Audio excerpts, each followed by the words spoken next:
ఓం శాంతి 22/10/2023 అవ్యక్త బాప్దాదా యొక్క మధుర మహావాక్యాలు.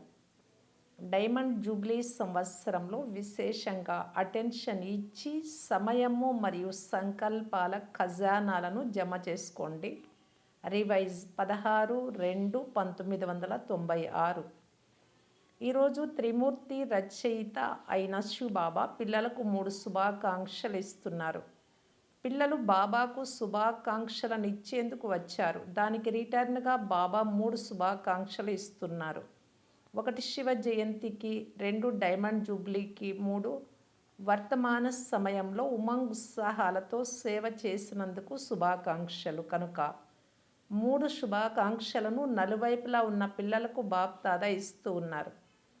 అందరి హృదయాలలోని ఉమంగ్ ఉత్సాహాలతో కూడిన సేవా సమాచారం తండ్రి వద్దకు చేరుతూ ఉంటుంది.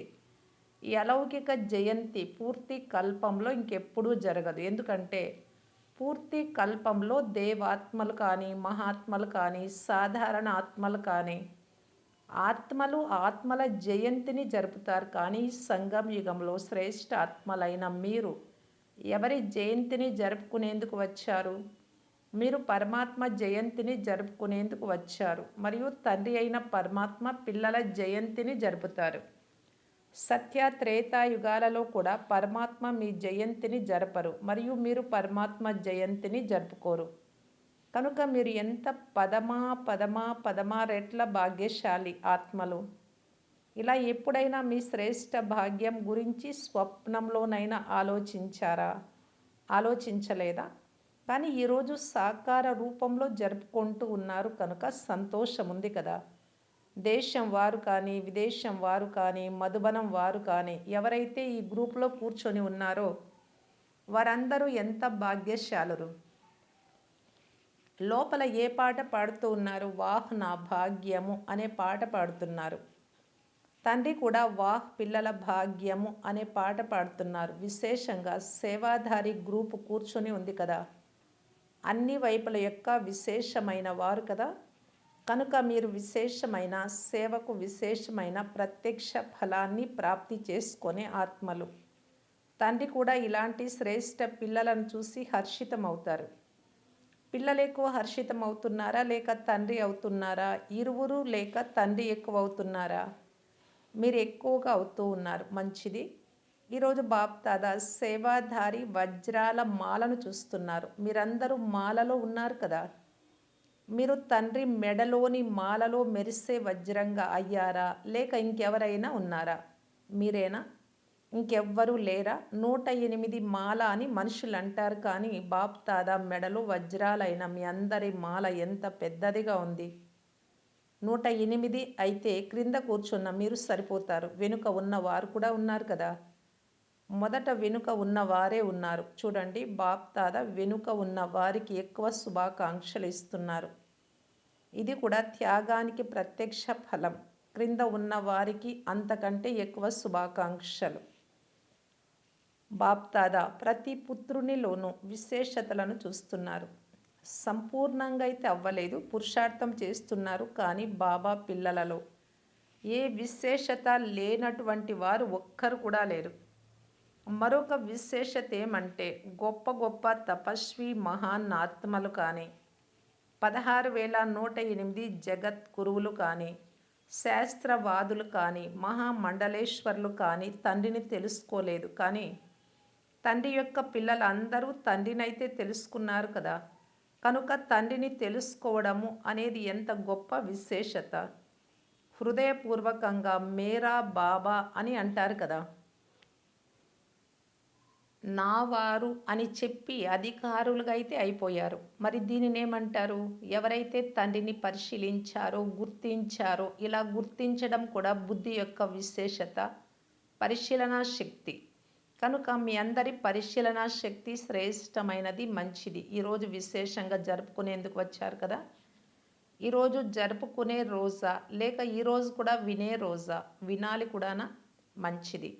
అందరూ శివరాత్రి అని అంటారు. కానీ ఇప్పుడు మీకు ఏమిటి? మీకు ఇది రాత్రి కాదు కనుక ఏమిటి? అమృత వేళన. మీరైతే రాత్రి నుండి బయటికి వచ్చారు కదా, లేక కొద్ది కొద్దిగా ఇంకా రాత్రి ఉందా, సెలవు తీసుకొని వెళ్ళిపోయిందా, ఏ రకంగా అయినా అంధకారం వస్తుందా లేక సమాప్తం అయిపోయిందా? అమృత వేళ అనేది సదా వరదానం యొక్క సమయం. మీకు ప్రతిరోజు వరదానం లభిస్తుంది కదా. కనుక తండ్రి రాత్రిలో వస్తారు, కానీ మా కోసం అమృత వేళ గోల్డెన్ మార్నింగ్గా, డైమండ్ మార్నింగ్గా అయిపోయింది అని అంటారు. మరి ఇలాంటి మీ వరదాని స్వరూపాన్ని చూసుకుంటూ ఉన్నారా? మాయ వరదానాన్ని మరపింప చేయడం లేదు కదా. మాయ వస్తుందా? అప్పుడప్పుడు వస్తుందా? మాయ అయితే అంతిమ క్షణం వరకు వస్తుంది. ఊరికే వచ్చి అలాగే వెళ్ళిపోదు. కానీ మాయ పని రావడం, మీ పని దానిని దూరం నుండే తరిమేయడం. అది వచ్చిన తర్వాత తరిమేయడం కాదు, ఆ సమయం ఇప్పుడు సమాప్తం అయిపోయింది. మాయ రావడం, మిమ్మలను కదిలించడం, తర్వాత మీరు తరిమేయడం, ఆ సమయం అయితే వెళ్ళిపోయింది కదా. కానీ సైలెన్స్ సాధనాల ద్వారా మీరు దూరం నుండే ఇది మాయ అని గుర్తించగలరు. ఇందులో కూడా సమయాన్ని వ్యర్థం చేయకండి. మాయ కూడా వీరు నన్ను రాణిస్తున్నారు కదా అని గమనించి రావడం అలవాటుగా చేసుకుంటుంది. ఉదాహరణకు ఏదైనా పశువుకు, జంతువుకు మీ ఇంటికి వచ్చి అలవాటు చేసి, కుక్కను కానీ పిల్లిని కానీ ఇలాంటి వాటిని, ఆ తర్వాత మీరు విసిగిపోయి తరిమేసిన దానికి రావడం అలవాటుగా అయిపోయింది కాబట్టి పదే పదే వస్తూనే ఉంటుంది. అలాగే కొంతమంది పిల్లలైతే మాయకు నీరు, టీ కూడా తాపిస్తారు అని బాబా ఇంతకు ముందు కూడా వినిపించారు. మర్యాదలు చేస్తారు. ఏ టీ, నీరు త్రాగిస్తారో తెలుసు కదా. ఏం చేసేది, ఎలా చేసేది, ఇప్పుడు ఇంకా పురుషార్థనే కదా, సంపూర్ణమైతే అవ్వలేదు, చివరికి అయిపోతాంలే, ఈ సంకల్పాలే టీ మరియు నీరు. కనుక ఇక్కడ టీ, నీరు అయితే లభిస్తున్నాయి కదా అని మాయ గమనిస్తుంది. ఒకవేళ ఎవరికైనా టీ మరియు నీరు తాపిస్తే, టీ తాగి వెళ్ళండి, కాఫీ తాగి వెళ్ళండి అంటే వారు వెళ్ళిపోతారా లేక కూర్చుంటారా? కనుక ఎప్పుడైనా ఏదైనా పరిస్థితి వచ్చినప్పుడు ఎందుకు, ఏమిటి, ఎలా, అప్పుడప్పుడు ఇలా జరుగుతూనే ఉంటుంది. ఇప్పుడు ఇంకా ఎవరు ఫాస్ కాలేదు, అందరి దగ్గర ఇలాంటి తప్పులు ఉన్నాయి. ఇలా అనుకోవడమే మాయకు అతిథి సత్కారం చేయడం. కొంచెం హాట్, కొంచెం స్వీట్ కూడా తినిపిస్తారు. తర్వాత ఏం చేస్తారు? తర్వాత విసిగిపోయి బాబా ఇప్పుడు మాయను మా నుండి దూరం చేయండి, మీరే మాయను తరిమేయండి అంటారు. రానిచ్చేదేమో మీరు, మరియు బాబా తరిమేయాలా? ఎందుకు? మీరెందుకు రాణిస్తారు? మాయ మాటి మాటికి ఎందుకు వస్తుంది? ప్రతి సమయంలో ప్రతి కర్మ చేస్తూ త్రికాలదర్శి సీట్పై సెట్ అవ్వరు. త్రికాలదర్శి అనగా భూత, వర్తమాన, భవిష్యత్తులను తెలుసుకున్నవారు. అప్పుడు ఎందుకు, ఏమిటి అని అనాల్సిన అవసరం రాదు. త్రికాలదర్శులుగా అయినందున ఈ విషయాలైతే రావాల్సిందే, జరగాల్సిందే అని మొదటే తెలుసుకుంటారు. స్వయం ద్వారా కానీ, ఇతరుల ద్వారా కానీ, మాయ ద్వారా కానీ, ప్రకృతి ద్వారా కానీ అన్ని రకాల పరిస్థితులైతే వస్తాయి మరియు రావాల్సిందే. కానీ స్వస్థితి శక్తిశాలిగా ఉంటే పరిస్థితి దాని ముందు ఏమీ కాదు. పరిస్థితి పెద్దదా లేక స్వస్థితి గొప్పదా, లేక అప్పుడప్పుడు స్వస్థితి గొప్పదిగా, అప్పుడప్పుడు పరిస్థితి పెద్దదిగా అయిపోతుందా? దీనికి సాధనము ఆది, మధ్య, అంత్య కాలాలను చెక్ చేసుకొని, అర్థం చేసుకొని తర్వాత ఏమైనా చెయ్యండి. కేవలం వర్తమానాన్నే చూడకండి. కేవలం వర్తమానాన్నే చూస్తే ఒకసారి పరిస్థితి ఉన్నతంగా అయిపోతుంది, ఒకసారి స్వస్థితి ఉన్నతంగా అవుతుంది. ప్రపంచంలో కూడా మొదట ఆలోచించి తర్వాత చేయండి అని అంటారు కదా. ఆలోచించి చేయకుండా చేసిన తర్వాత ఆలోచిస్తే అది పశ్చాత్తాప రూపంగా అయిపోతుంది. ఇలా చేసి ఉండరాదు, ఇలా చేసి ఉండాల్సింది అని చేసిన తర్వాత ఆలోచించడం అనగా అది పశ్చాత్తాప రూపం. మొదటే ఆలోచించడం అనేది జ్ఞానయుక్త ఆత్మల గుణం. ద్వాపర కలియుగాలలో అయితే అనేక ప్రకారాలుగా పశ్చాత్తాప పడుతూనే వచ్చారు. కానీ ఇప్పుడు సంగం యుగంలో పశ్చాత్తాప పడడము అనగా మీరు జ్ఞానయుక్త ఆత్మలు కాదు అని అర్థం. మిమ్మల్ని మీరు ఎలా తయారు చేసుకోవాలి అంటే మీ స్వయంలో కూడా మనస్సులో ఒక్క సెకండ్ కూడా పశ్చాత్తాపం ఉండరాదు. కనుక ఈ డైమండ్ జూబ్లీలో విశేషంగా పూర్తి రోజు అంతటిలో ఒకటి సమయము, రెండు సంకల్పాలు, ఈ రెండు ఖజానాలపై అటెన్షన్ ఉంచండి, గమనం ఉంచండి. ఖజానాలైతే చాలా ఉన్నాయి, కానీ విశేషంగా ఈ 2 ఖజానాలపై అటెన్షన్ ఇవ్వాలి. ప్రతిరోజు శ్రేష్ఠ శుభ సంకల్పాలను ఎంత జమ చేసుకున్నారు? ఎందుకంటే పూర్తి కల్పం కోసం జమ చేసుకునే బ్యాంకు ఇప్పుడే తెరుచుకుంటుంది. సత్యుగంలో ఈ జమ చేసుకునే బ్యాంకు బంద్ అవుతుంది. ఈ బ్యాంకు కూడా ఉండదు, ఇతర బ్యాంకులు కూడా ఉండవు. మీ వద్ద ఎంత ధనం ఉంటుంది అక్కడ అంటే ఇతరులెవ్వరి నుండి ఏమీ తీసుకునే అవసరమే ఉండదు. బ్యాంకులో ఎందుకు ఉంచుకుంటారు? మొదటిది రక్షణ కొరకు, రెండవది వడ్డీ లభిస్తుంది. చాలామంది చాలా తెలివైన వారిగా ఉంటారు. వారు ఆ వడ్డీతోనే నడుస్తూ ఉంటారు. ఒకవేళ ఈ సమయంలో అలాంటి తెలివి ఉంటే మంచిదే, జమ చేసుకుంటున్నారు కదా, కానీ వడ్డీని ఏ వైపు ఉపయోగిస్తున్నారు అనేది చూసుకోవాలి. కనుక సత్యుగంలో ఈ డబ్బు బ్యాంకు ఉండదు, ఆత్మిక ఖజానాలను జమ చేసుకునే బ్యాంకు కూడా ఉండదు. 2 బ్యాంకులు ఉండవు. ఈ సమయంలో ఒకటికి 16 రెట్లు లభించే బ్యాంకు ఉంది, కానీ ఒకటి జమ చేసుకుంటేనే 16 లభిస్తాయి, ఊరకే లభించవు, లెక్క ఉంది. కనుక డైమండ్ జూబ్లీలో సత్యమైన డైమండ్గా అవ్వాల్సిందే. ఇదైతే పక్కాయే కదా. లేకుంటే అవ్వగలమో లేదో తెలియదు అనే సంకల్పం ఏమైనా వస్తుందా? ఏమో తెలియదు అనే సంకల్పమైతే రాదు కదా.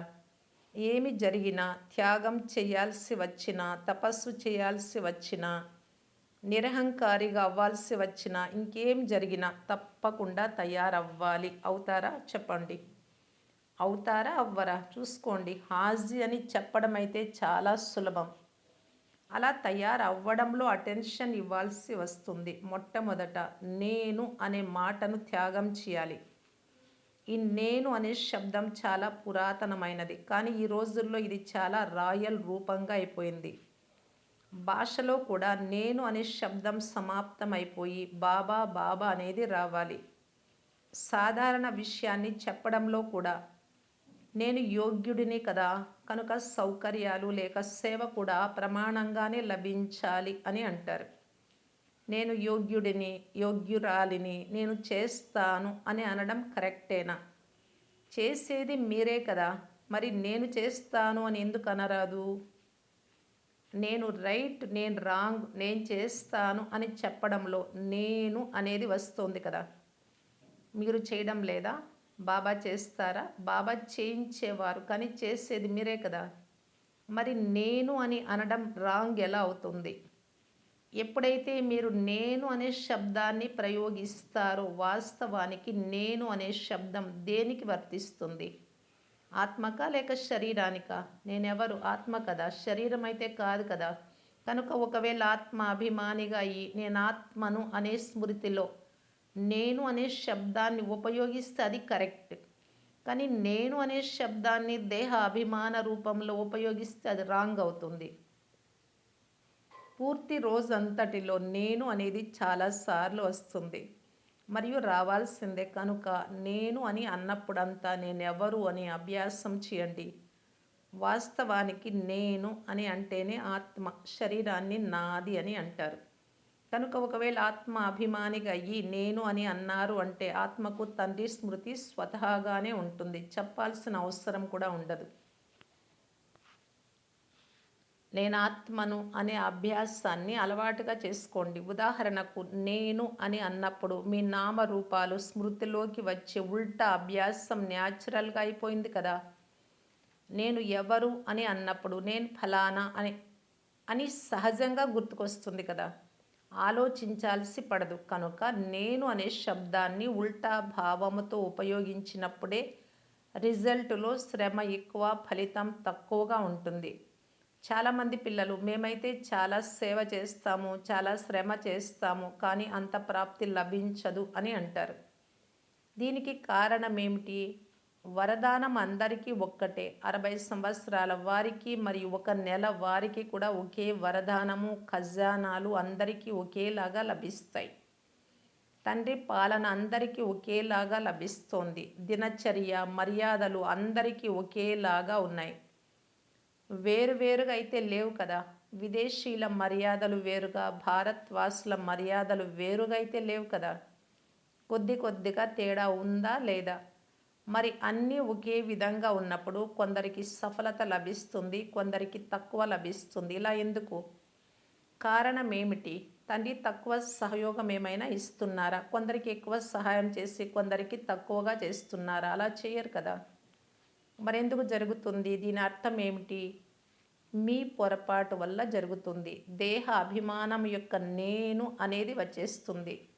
లేకుంటే అప్పుడప్పుడు మీ సాథీల సఫలత, సాథీలంటే జతలో ఉండేవారు, సఫలత చూసి ఈర్ష్య కూడా కలుగుతుంది. జతలో అంటే జతలోనే ఉండాల్సిన అవసరం లేదు, ఇతరులతో పోల్చుకోవడం.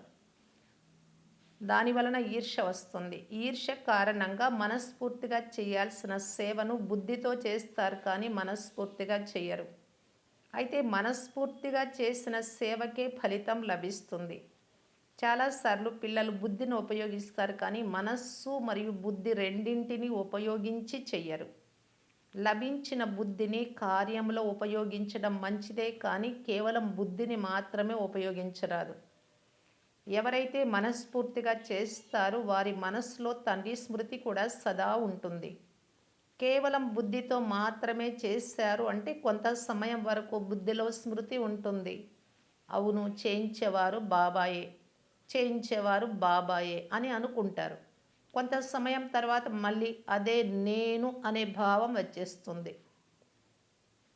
కనుక మనస్సు మరియు బుద్ధి రెండింటి బ్యాలెన్స్ ఉంచుకోండి. కనుక డైమండ్ జూబ్లీలు ఏం చేయాలో వినిపించాం కదా. విశేషంగా పొదుపు ఖాతాను జమ చేసుకోండి. అయితే పూర్తి రోజు అంతటిలో నా ద్వారా అలాంటి విషయం ఏది జరగలేదు, ఎవ్వరికి దుఃఖం ఇవ్వలేదు, ఎవ్వరితో ఎలాంటి గొడవ జరగలేదు అనగా పోగొట్టుకోలేదు అని కాదు. పోగొట్టుకోలేదు అనేది మంచి విషయమే. కానీ జమ చేసుకున్నారా? సేవ కూడా చేసి ఉంటే మీ ఆత్మీయత ద్వారా సేవలో ప్రాప్తి చేసుకున్నారా? సఫలతను జమ చేసుకున్నారా? సేవలో సమయాన్ని ఉపయోగించడం మంచి విషయమే కానీ ఆ సేవను ఏ విధితో చేశారు? చాలామంది ఏమంటారు అంటే మేము పూర్తి రోజంతా సేవలో ఎంత బిజీగా ఉంటాము అనేది మాకే తెలియదు అంటారు. బిజీగా ఉండడం చాలా మంచిదే కానీ సేవ యొక్క ప్రత్యక్ష ఫలం జమ అయిందా?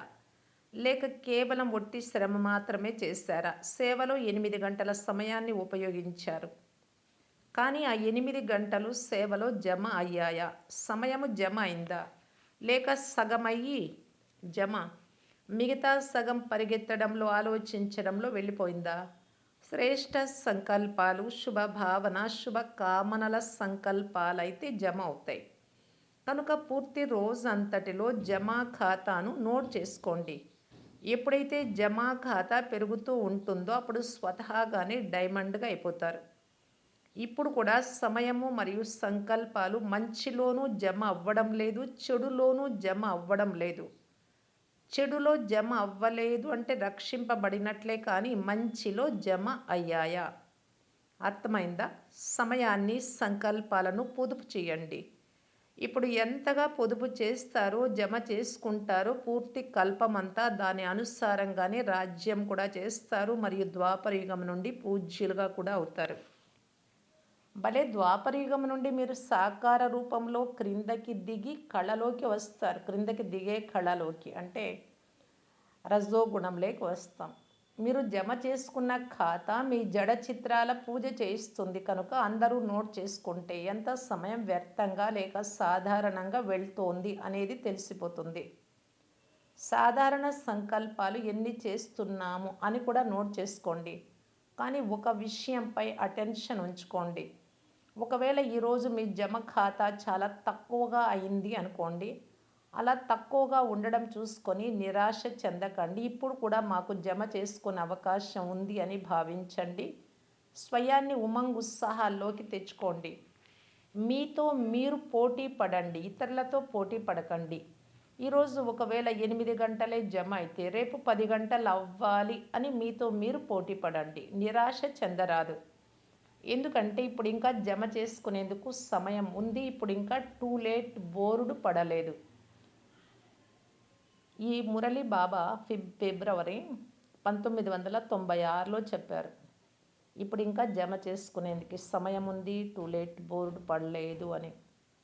ఇప్పుడైతే సమయం అయిపోయే ఉంది. అంతిమ రిజల్ట్ యొక్క సమయాన్ని ఇంకా ప్రకటించలేదు ఈ మురళి చేసినప్పటికీ. ఇప్పుడు కూడా ప్రకటించలేదు అంటే చాలా దగ్గరలో ఉంది. ఎలాగైతే లౌకికంలో పరీక్ష తేదీని నిర్ణయించినప్పుడు మంచి పురుషార్థులు ఏం చేస్తారు? నిరాశ చెందుతారా లేక పురుషార్థంలో ముందుకు వెళ్తారా? కనుక మీరు కూడా నిరాశ చెందకండి. ఇంకా ఉమంగుత్సాహాల్లోకి వచ్చి నేను నా జమా ఖాతాను పెంచుకోవాల్సిందే అనే దృఢ సంకల్పం చేయండి. ఎందుకంటే ఇంకా అనేక మంది రాబోతూ ఉన్నారు. వారికంటే మంచి ఆత్మలే కదా ముందొచ్చారు అంటే నేను చేసుకోవాలి అనేది ఉండాలి. అర్థమైందా? మంచిది. నలువైపులా ఉన్న జయంతి యొక్క శుభాకాంక్షలనిచ్చే పిల్లలకు, సదా తండ్రి జతలో ఉండే కంబైన్డ్ రూపధారి ఆత్మలకు, సదా ఉమంగుత్సాహాల ద్వారా స్వయాన్ని మరియు ఇతరులను ముందుకు తీసుకెళ్లే పిల్లలకు, నలువైపులా సేవలో ముందుకు వెళ్ళే సత్యమైన సేవాధారి పిల్లలకు బాప్దాదాల పదమా రెట్ల శుభాకాంక్షలు, ప్రియ స్మృతులు. తండ్రి కూడా పిల్లల శుభాకాంక్షలు మరియు ప్రియ స్మృతులను స్వీకరిస్తూ ఉన్నారు. అన్ని వైపులా శుభాకాంక్షలు అనే మనస్సు యొక్క పాట మ్రోగుతూ ఉండడం చూస్తూ ఉన్నారు. ఎందుకంటే అప్పుడు శివ జయంతి కనుక ఇలా శుభాకాంక్షలు తీసుకోవడము మరియు శుభాకాంక్షలు ఇవ్వడం రెండింటి సంగమ యుగం యొక్క విశేషమైన ప్రియ స్మృతులు మరియు నమస్తే. వరదానము: ప్రతి విషయంలో కళ్యాణము ఉంది అని భావించి అచల్ అడోల్ మహావీరులుగా అయ్యే త్రికాలదర్శి భవ. ఏ విషయంనైనా ఏకకాల దృష్టితో చూడకండి, త్రికాలదర్శులుగా అయి చూడండి. ఎందుకు, ఏమిటి అనేందుకు బదులు ఏదైతే జరుగుతూ ఉందో అందులో కళ్యాణం ఉంది అనే సంకల్పమే సదా ఉండాలి. బాబా ఏదైతే చెప్తారో అది చేస్తూ ఉండండి. తర్వాత బాబాకు తెలుసు, బాబా కార్యానికి తెలుసు. బాబా ఎలా నడిపిస్తే అలా నడుస్తాను అని నడవండి. అందులోనే కళ్యాణము ఇమిడి ఉంది. ఈ నిశ్చయం ఉంటే ఎప్పుడూ హెచ్చు తగ్గులవ్వరు. సంకల్పము మరియు స్వప్నంలో కూడా వ్యర్థ సంకల్పాలు రాకుండా ఉన్నప్పుడే అచల్ అడోల్ మహావీరులు అని అంటారు. స్లోగన్: శ్రీమతం యొక్క డైరెక్షన్ అనుసారంగా సెకండ్లో అతీతంగా మరియు ప్రియంగా అయ్యేవారే తపస్వీలు. అవ్యక్త ఇషారా: ప్రతి ఖజానాను జమ చేసుకొని అనగా సఫలం చేసి సఫలతామూర్తిగా కావటానికి బాప్దాదా తెలియజేస్తూ ఉన్నారు. సమయం యొక్క సమీపత కారణంగా క్రొత్త విషయాల రూపంలో, సంస్కారం రూపంలో లెక్కాచారాలు అనే నల్లటి మేఘాలు వస్తాయి. కానీ ఎంత నల్లటి మేఘాలు అంటే ఎంత పెద్ద పరిస్థితులు వచ్చినా మీరు మీ ఎగిరే కళ యొక్క స్థితిలో స్థితమైనట్టయితే ఎలాంటి ఏ మేఘాలైనా చెదిరిపోతాయి మరియు మీరు దృఢతా శక్తితో సఫలీకృతులు కాగలరు. కేవలం ఒక చిన్న స్లోగన్ స్మృతిలో ఉంచుకోవాలి: సఫలం చేసి సఫలత పొందాలి. ఓం శాంతి.